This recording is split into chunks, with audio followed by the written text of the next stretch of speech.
Published, 13:50 Eastern Standard Time, 4 March 2018. Updated, 13:51 Eastern Standard Time, 4 March 2018. T-Mobile Arena has emerged as the most likely venue to stage the potential heavyweight unification between Anthony Joshua and Deontay Wilder. IBF and WBA champion Joshua will attempt to add Joseph Parker's WBO title to his collection when they clash at Cardiff's Principality Stadium on March 31, and he was called out by Wilder after the American successfully defended his WBC belt by brutally stopping Cuba's Luis Ortiz at Brooklyn's Barclays Center on Saturday night. T-Mobile Arena in Las Vegas is the likely venue for Anthony Joshua versus Deontay Wilder. Joshua and Wilder look to be on a collision course for a massive unification fight, and a showdown between Joshua and Wilder, during which all four heavyweight belts will be up for grabs for the first time ever, will shatter all previous revenue records for any fight involving a Brit. It has been suggested that Wembley Stadium would be the ideal venue for such an encounter because nearly 100,000 people could cram in to witness it, but now Lou DiBella, who works as Wilder's promoter as part of an agreement with advisor Al Heyman, has revealed that it is in fact Las Vegas which is likely to play host for AJ Wilder. He said, "It could happen here in New York. There is no question it would sell out here, and that would set a record gate for the Barclays with that fight."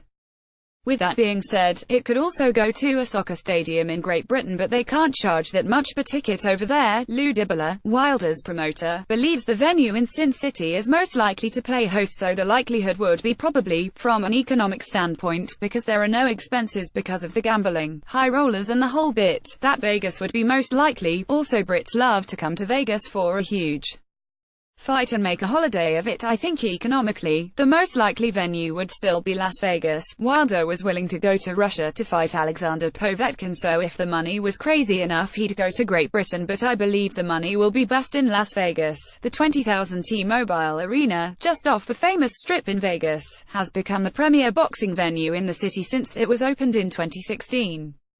Another Brit, Amir Khan, was involved in the first ever fight at the new arena when he was knocked out by Saul Canelo Alvarez in May of that year. Joshua had come close to agreeing a rematch with Vladimir Klitschko at the T-Mobile before the Ukrainian all-time great decided instead to retire.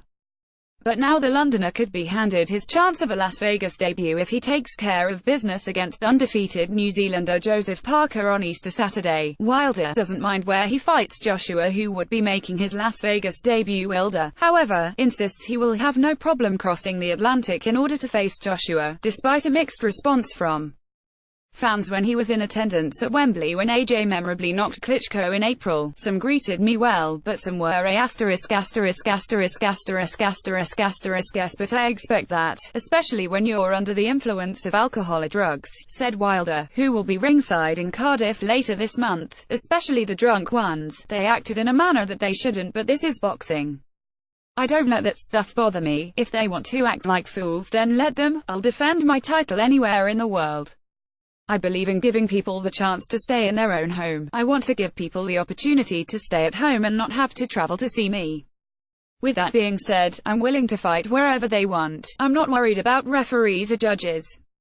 Most of these fighters get into superstitious stuff instead of believing in themselves. Joshua first needs to find a way past dangerous New Zealander Joseph Parker. Right. A fight between Wilder and Joshua could be the biggest in heavyweight history, but Wilder is not sure Joshua, who has a perfect record of 20 wins from 20 fights with 20 knockouts, actually wants to face him for all the belts. The 32-year-old, who is 40-0 after Saturday's win, added, "It's easy to see that they don't want this fight. His promoter does not want that fight, and after seeing what happened to Ortiz they are definitely not going to want it, but it will now be up to the media and the fans to make sure it happens.